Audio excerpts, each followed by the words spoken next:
nesting in the context of for loops means placing one for loop inside another for loop. आपने देखा कि जब if statement की बात हो रही थी, तब भी कुछ इसी किस्म का जुमला बोला गया था। वहाँ पे you are placing an if statement inside another if statement और यहाँ पे similar for the for loop. The core rule of nested loops is that the inner loop runs completely from start to finish for every single iteration of the outer loop. All right? ये जो कुछ मैंने कहा ये इतना मुश्किल नहीं है। जब आप इसकी प्रैक्टिस करेंगे तो आपको आसानी होगी। मैं दोबारा कहती हूँ, आप इसको फिर से दोबारा सुनिए। The inner loop runs completely from start to finish for every single iteration of the outer loop. So I have a very interesting example to explain this to you. Think of it like a clock. The outer loop is the hour hand and the inner loop is the minute hand. सुइयाँ होती हैं ना उसके अंदर ये दो, एक our के लिए और एक मिनट के लिए। तो आउटर लूप हम किसको समझेंगे? वो जो घंटे की सुई है। और इनर लूप हम किसको समझेंगे? वो जो मिनट्स वाली सुई है। Now the hour hand moves forward by one tick only after the minute hand completes a full circle of 60 ticks. See, आपने बात अंडरस्टैंड कर ली कि वो पूरे 60 सेकंड्स कवर करता है, तो वो जो आवर वाला है वो एक टिक आगे आता है। So for every single iteration of the outer loop, the inner loop restarts and runs through its entire cycle from start to finish. अच्छा, ये तो बड़ा मज़े का एग्ज़ाम्पल मैंने आपको दे दिया, लेकिन आप इसको कहाँ यूज़ करेंगे और कैसे यूज़ करेंगे, उसके लिए let me present to you another example. So this example that I'm going to present to you is about iterating through every element of a matrix. Okay? Suppose that we wish to identify the number that exists in every position of a 2 by 3 matrix, which we can obtain by running the R code. नाम उसका हम रख देते हैं MAT, short for matrix. और function क्या है जो कि आप पहले पढ़ चुके हैं, MATRIX, and then what do we have inside the parenthesis? We are writing 1:6, comma n row equal to 2. अब सारा कुछ ही आप पढ़ चुके हैं। 1:6 का मतलब क्या है? It's a sequence of numbers with a gap of only 1. So इस केस में वो क्या है? 1, 2, 3, 4, 5 and 6. और अब इन 6 नंबरों को हमने मैट्रिक्स की जो शक्ल देनी है, उसके लिए हमने कमांड जो वहाँ पे आगे जो लिखा है वो क्या है कि n row is equal to 2, कि उसकी 2 रोज़ हों। और स्टूडेंट्स ऑब्वियस है कि अगर वो 6 नंबर हैं और रोज़ 2 होनी है, तो फिर ज़ाहिर है कि कॉलम जो हैं वो 3 होंगे। दूसरी बात ये कि आपको ये भी पता है कि बाय डिफ़ॉल्ट वो कॉलम वाइज़ एंटर करता है। यानी कि ये जो फंक्शन है मैट्रिक्स वाला, अनलेस कि हम उसमें ये कमांड दें कि आप उसको उन नंबरों को रो वाइज़ उसके अंदर लिखें, वो उसको कॉलम वाइज़ करता है। तो फिर क्या बनेगा?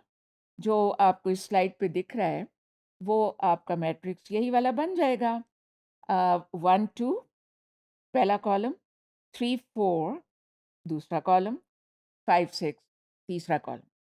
अच्छा, ये तो हमने उस मैट्रिक्स को हमने विजुअलाइज़ कर लिया।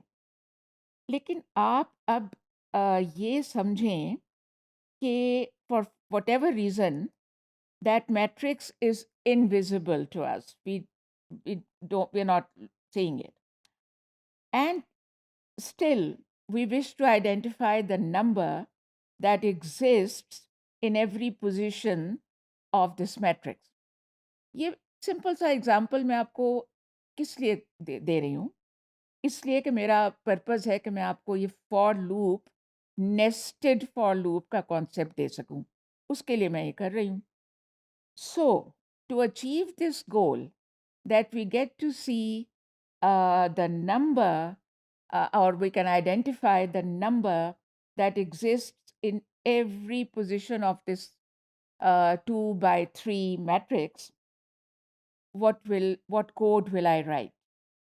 पहले आप इसको स्लाइड के ऊपर देखिए और बाद में आप इसको देखेंगे जब मैं उसको रन कर दूंगी आर के ऊपर।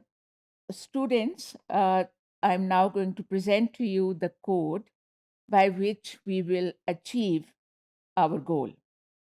आप इसको गौर से देखिए। सबसे पहले we write FOR. Obviously, for loop की बात हो रही है तो FOR ही लिखेंगे।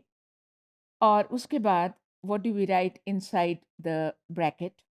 We write row in 1 colon n row और आगे उसके आगे जो ब्रैकेट है उसके अंदर मैट, जो हमने अपने मैट्रिक्स का नाम जो रखा MAT, वो हम उसके अंदर रखेंगे।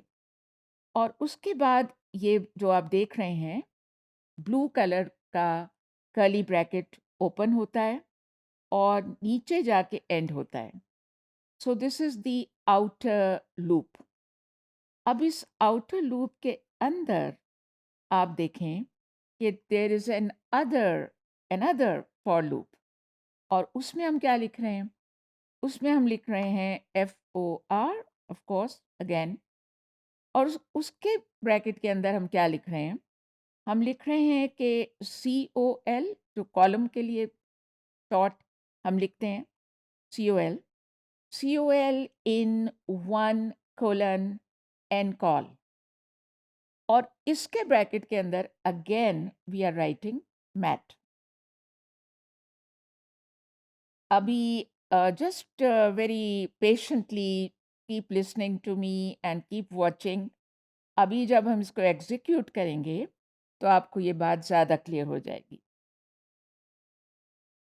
इसके ये जो सेकंड हमने लिखा, इसके बाद जो कर्ली ब्रैकेट है, उसका कलर मैंने आपके लिए ब्राउन कर दिया है और आप नोट कर सकते हैं कि ये एंड हो रहा है 1-2 लाइनों के बाद। So this one is the inner for loop. ये जो है ना, that is the inner for loop and I think I am going to make the entire thing brown so that you don't get confused. अब इसका जो curly bracket है, इसके अंदर हमने क्या लिखा है? हम लिख रहे हैं CAT, कैट, जो आपको पता है कि जब हम कुछ लिखना चाह रहे होते हैं, तो उसके लिए हम इसको यूज़ करते हैं। और उसके बाद ब्रैकेट के अंदर इन्वर्टेड कॉमास के अंदर हम लिख रहे हैं एलिमेंट एट, उसके बाद कॉमा, कॉमे के बाद रो लिखा है हमने, तो रो नंबर वहाँ पे आएगा, जिसकी भी हम बात कर रहे होंगे या वो लूप जिसकी बात कर रहा होगा। उसके बाद कॉमा और फिर COL, कॉलम का नंबर आएगा वहाँ पे और उसके बाद फिर से कॉमा और उसके बाद इन्वर्टेड कॉमास के अंदर हम लिख रहे हैं इक्वल और उसके बाद फिर कॉमा और फिर उसके बाद हम लिख रहे हैं MAT, वही जो हमारा मैट्रिक्स जो है।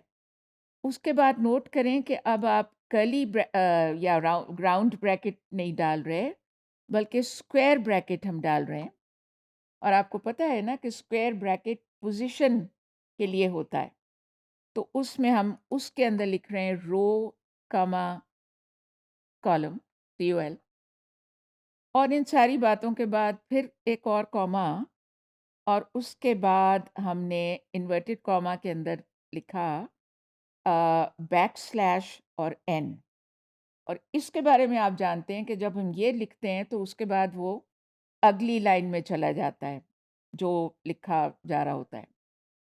तो अब मेरा ख़्याल है बहुत ज़्यादा लंबा मैंने आपको एक्सप्लेन कर दिया। बेहतर ये है कि अब मैं इसको एग्ज़ीक्यूट कर दूँ। So I am now going to transfer this code into R, and I will do it line by line.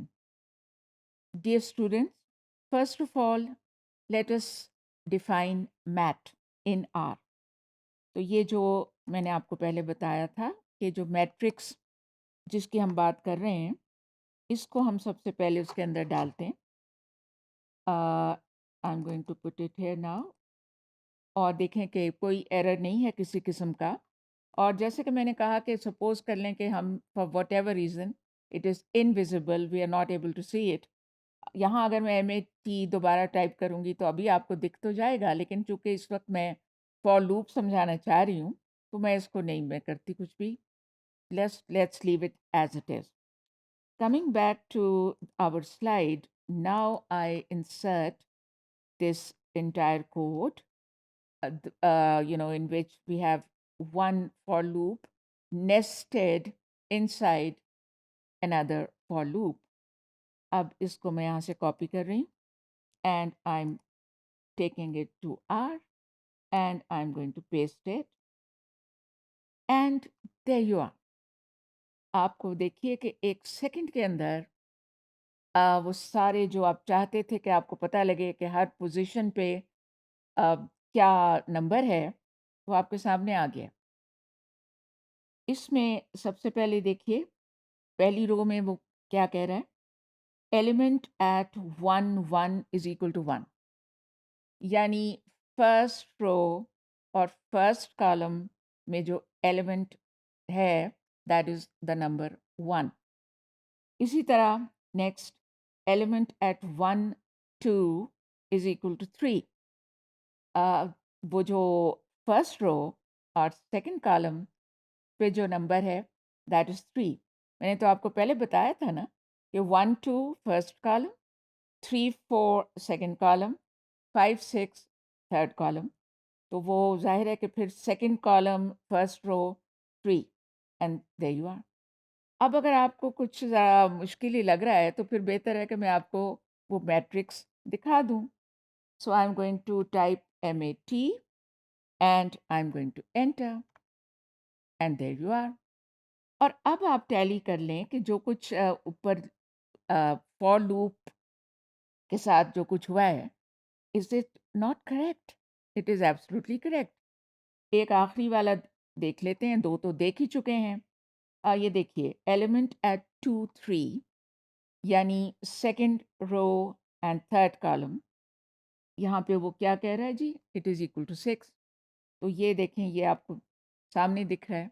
Now you have the matrix in front of you and you can see that it is 6. So, बहुत ही मज़ेदार story है ये, of one for loop nested within another for loop.